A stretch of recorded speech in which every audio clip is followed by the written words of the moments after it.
በትግራይ እነ ደብረጽዮን ከቀናት በኋላ ታደሰ ወረደን ገልብጠው የራሳቸውን ካቢኔ ሊያዋቅሩ ነው ተባለ።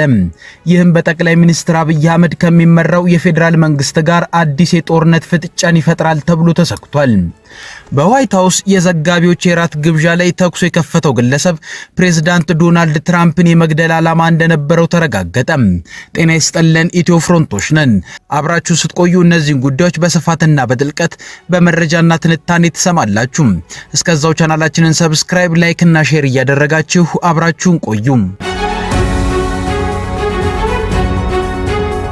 በትግራይ ክልል በነ ደብረጽዮን ገብረ ሚካኤል የሚመራው የህዝባዊ ወያኔ ሓርነት ትግራይ ህወሓት ቡድን በቀጣይ ቀናት በጠቅላይ ሚኒስትር አብይ አህመድ የተሰየመውን በሌተናል ጄኔራል ታደሰ ወረደ የሚመራውን የክልሉን ጊዜያዊ አስተዳደር በማፍረስ የራሱን ካቢኔ ሊያቋቁም እየተዘጋጀ መሆኑ ተሰምቷል። ነገሩን በመሃል ኢትዮጵያ ፖለቲካ ብዙም ትኩረት ሳይሰጠው ወደ ጦርነት እየተቃረበ ይመስላል። የህወሓት ማዕከላዊ ኮሚቴ ከሳምንት በፊት በትግራይ ክልል በጳጉሜ 2012 ዓ.ም ባደረገው ምርጫ መሰረት የተቋቋመውን መንግስት መልሶ ወደ ስራ ለማስገባት ውሳኔ ማሳለፉ ተሰምቶ ነበር። ይህ የህወሓት ውሳኔ በፕሪቶሪያው የሰላም ስምምነት መሰረት ውድቅ እንዲሆን ከስምምነት የተደረሰበትን ነጥብ የጣሰ ነው ተብሎለታል። የፌዴራል መንግስት ህወሓት በትግራይ ክልል በ2012 ጳጉሜ ወር ላይ የተደረገውን ምርጫ ህገ ወጥ ነው ብሎት ነበር። በወቅቱ የጠቅላይ ሚኒስትር አብይ አህመድ የስልጣን ዘመን ተጠናቆ ምርጫ መደረግ ቢኖርበትም የፌዴራል መንግስት የኮቪድ ወረርሽኝን ምክንያት በማድረግ ምርጫን አራዝሟል። ህወሓት ግን ምርጫውን በማድረጉ ሳቢያ እጅግ ደም አፋሳሽ የሆነው ለሰሜኑ ጦርነት አንዱ መነሻ ምክንያት ሆነ። ጦርነቱ በፕሪቶሪያ ስምምነት ሲጠናቀቅም የፌዴራል መንግስት ህገ ወጥ ነው ባለው ምርጫ የተቋቋመው ህወሓት የተከለው የትግራይ መንግስት እንዲፈርስ ተደርጓል።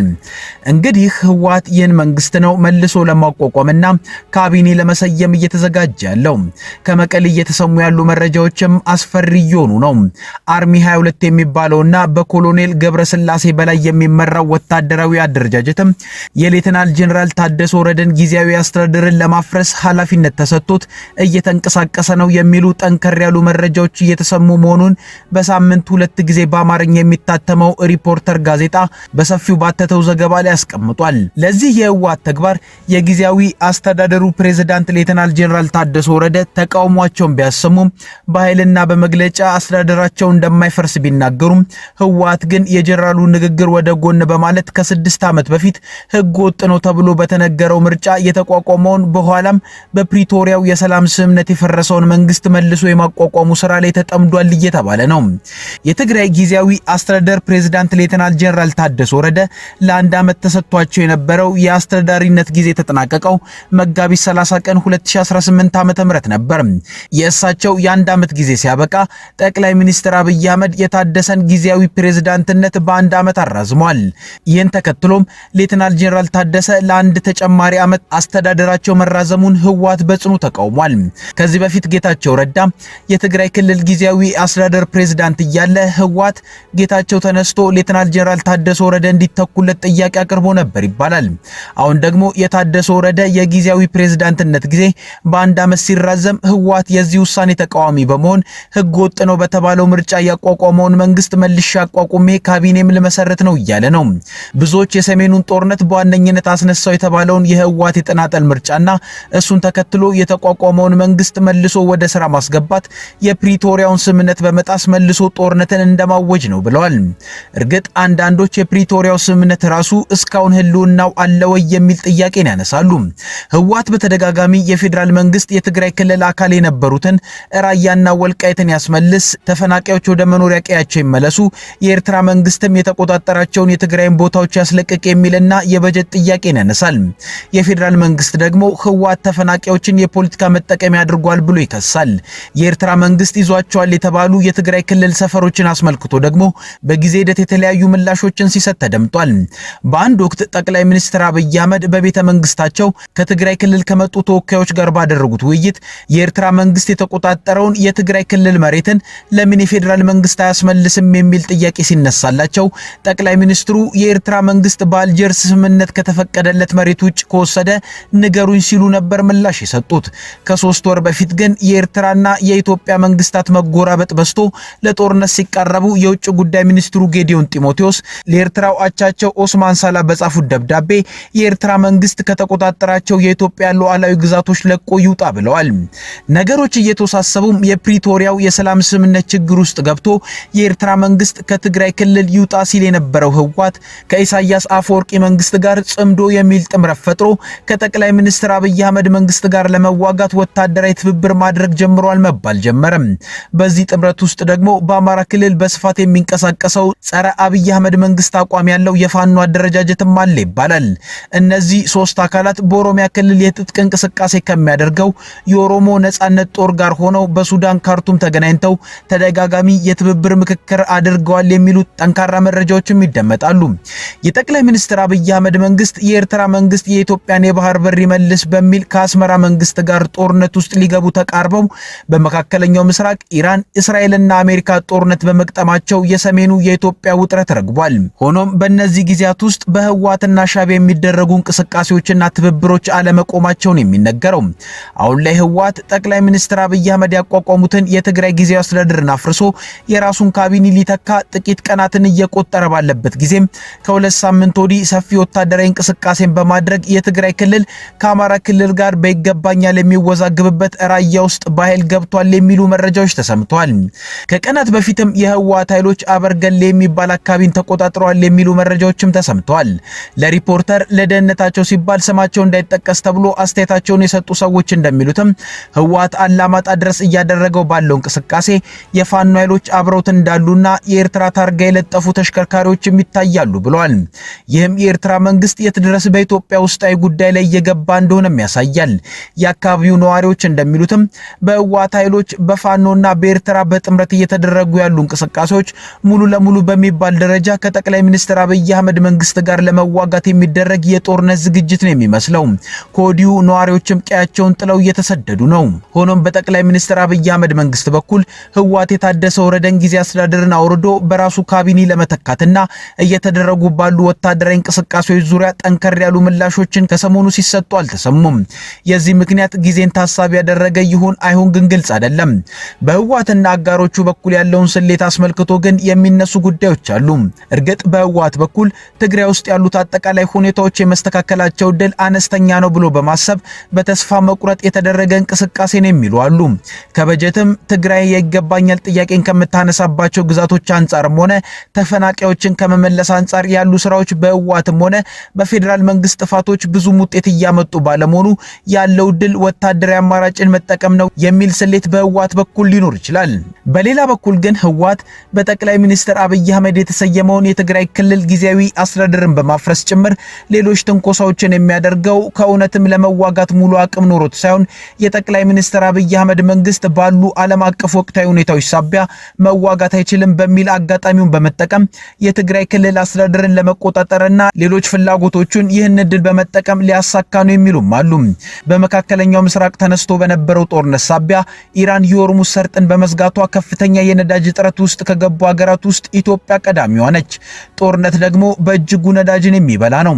የጠቅላይ ሚኒስትር አብይ አህመድ መንግስት ደግሞ በዚህ ጊዜ አይደለም ለጦርነት ለሰላማዊ ኑሮ የሚሆን ነዳጅንም ተቸግሯል። ህወሓትም የፌዴራል መንግስት በዚህ ሁኔታ ውስጥ ሆኖ አይዋጋም የሚል ስሌት ሊኖረው ይችላል።